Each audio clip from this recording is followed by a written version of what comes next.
Welcome back to Views with Your Jennifer News. This is Jerome Houston. If you haven't done so already, go ahead and subscribe to the channel and click the bell notification so that way you'll be notified of future uploads and updates. Now, as you can see in the banner below where it says Microsoft and Nintendo, I bet you're wondering what that means. Well, coming from thatparkplace.com, Microsoft is looking to commit to making games for Nintendo.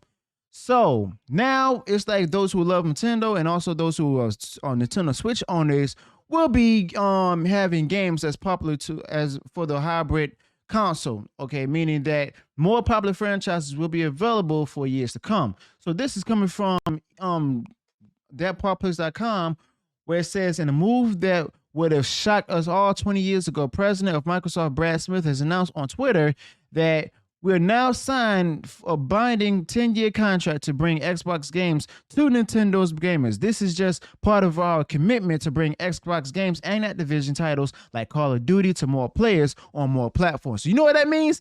More people will be now playing Call of Duty on Switch.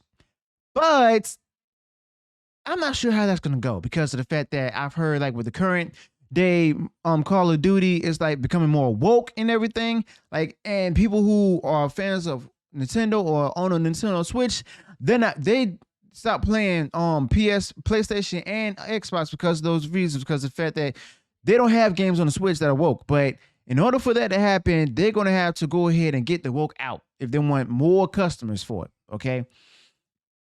So it says in that statement that Microsoft and Nintendo have now negotiated and signed a binding 10-year legal agreement to bring Call of Duty to the Nintendo players the same day as Xbox, with full feature and content parity so they can experience Call of Duty just as Xbox and PlayStation gamers enjoy Call of Duty. We are committed to providing long-term equal access to Call of Duty and other gaming platforms, bringing more choice to more players and more competition to the gaming market.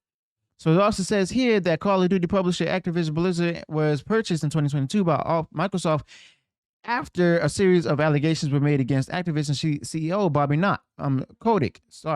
Activision Blizzard was already considered to be a dominant force in games publishing at the time. It is possible that the Microsoft's incentive to enter into an agreement to bring content to Nintendo is to stave off Department of Justice antitrust actions as yet to another giant developer huddled under Microsoft's umbrella. So in other words, it's possible that they've done this merger to, I almost call it merger, done this move to go ahead and try to avoid the courts or something. I mean, but this is pretty interesting, you know, because of the fact that not only will people be able to play Call of Duty up here, but also plenty of other hybrid games. Kind of like Doom, Skyrim, Fallout, and more. Okay, because Microsoft purchased the companies that created all these games. All right. So, but there can be other advantages as well, as since the Nintendo Switch user base skews younger, and Microsoft would probably be okay with Nintendo's massive user base getting more access to Call of Duty franchise at an even younger age. Non-Microsoft titles like PUBG, Fortnite, and Fall Guys have generated significant income through Nintendo Switch microtransactions, despite being free to play. So here's the thing, though. Here's my question: what would this also mean for other platforms? You know, if Microsoft was looking to produce games for Nintendo Switch and everything, who's to say about the same companies that did other like sport games like Madden and NBA 2K? Okay, what if they also become a part of the Nintendo family briefly?